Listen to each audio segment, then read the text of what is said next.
Predstav si, že sedíš v lietadle, ktoré letí vo výške viac než 10 kilometrov. A zrazu výbuch.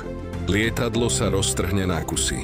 Každý človek na palube zomiera a ty padáš bez padáka. Dole k zemi. Presne to sa stalo 22-ročnej letuške Vesne Vulovič v roku 1982. Lietadlo nad Československom explodovalo po bombe. Z 28 ľudí prežila jediná, ona.